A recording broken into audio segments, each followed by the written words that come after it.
کون سے mind set کی عکاسی کرتا ہے جو آج کی ہماری بچیاں ٹک ٹاک کے اوپر, یا جس طرح کی میں نے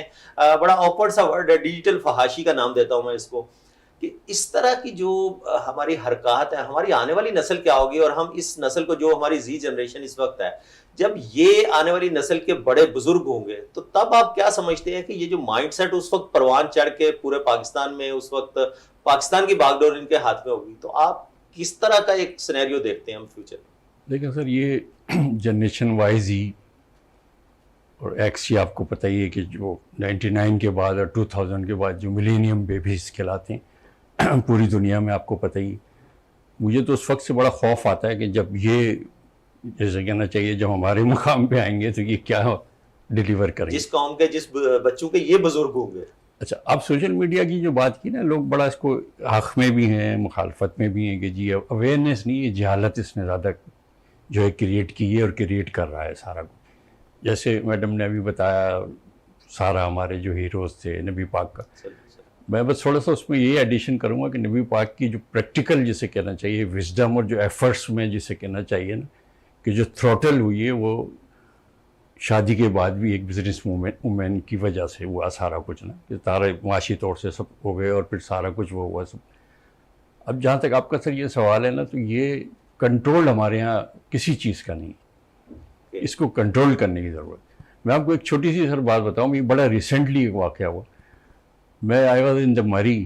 اور مجھے 3 بجے رات کو ایک فون آیا میرے کسی دوست کا یہیں کراچی سے.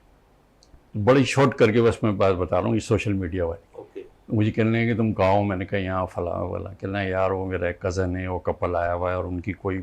آپ اندازہ لگا لیں کہ تیسرا دن تھا شادی کا, وہ ہنی مون کے لیے وہاں گئے تھے, اور جو ان کی فائٹ ہوئی اور وہاں تک پہنچی کہ بالکل ایک سپریشن والا پوائنٹ تھا. کہہ رہا تھا یار صبح تم کس جگہ ہو, میں نے کہا میں تو ظاہر ہے اپنے کام سے ہی گیا تھا وہاں پر ٹریننگ کے. میں نے کہا اچھا ان کو فلاں جگہ پہ وہاں پر بھیج دوں. آپ کو مطلب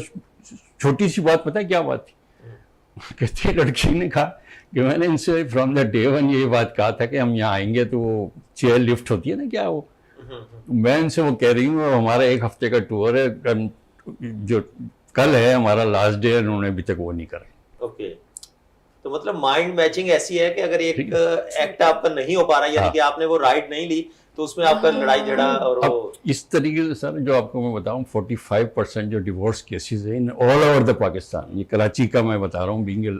ایکس لائر, کہ جو اور اتنی چھوٹی چھوٹی سی باتیں, اور اس کا جو مین جو ریزن ہے نا وہ وہی والی بات ہے جو آپ نے کہا, سیپریشن کی طرف آئیڈیلزم میں سر اور ریئلزم میں نا بڑا فرق ہوتا ہے انسان میں. وہ ایک آئیڈیلائز کر کے وہ لائف اور ٹک ٹاک اور یہ سارا کچھ جو وہ پریکٹیکل لائف دیکھا, اور اتنی اسمال اس میں, اور پھر ود ڈیو رسپیکٹ کہ جو ہمارا میڈیا ہے جو دکھا رہا ہے سارا کچھ, لگتا ہے کہ شاید ان کے اپنے گھر کی کہانی, یعنی انڈین چینل میں انڈین شو میں یہ بات کی جاتی ہے ایز اے تانا کہ کیا یہ کوئی پاکستانی سیریل کیا ہوا کہ اس کا اس کے ساتھ چکر, اس کو اب یہ ہمارا کلچر تو نہیں ہے, ڈراموں میں میڈیا موویز میں تو کلچر دکھایا جاتا ہے. آپ 20 ایئرز بیک یا 15 ایئرز بیک دیکھیں کہ ہم یہ بات کہتے تھے ان کے بارے میں, اور یہ ہمارے یہاں یہ ساری ہوتی ہے. تو کون لوگ اس کو پروموٹ کر رہا ہے, کیا کر رہا ہے, بیسیکلی یہ جو سٹوریز ہوتی ہیں معاشرے کی ہوتی ہیں نا, بالکل ایسا ہی. معاشرہ تو ایسا نہیں ہے. میں مس اریبہ کو بھی شامل گفتگو کروں گا. مس اریبہ, آپ ماشاءاللہ سے آج کی یوتھ ہے, جس یوتھ کو کریٹیسائز کرنے کے لیے اختر صاحب نے بھی بہت کچھ کہا, میڈم جبین نے بھی کہا, آج کی یوتھ کیا سوچتی ہے, یوتھ کیا سمجھتی ہے؟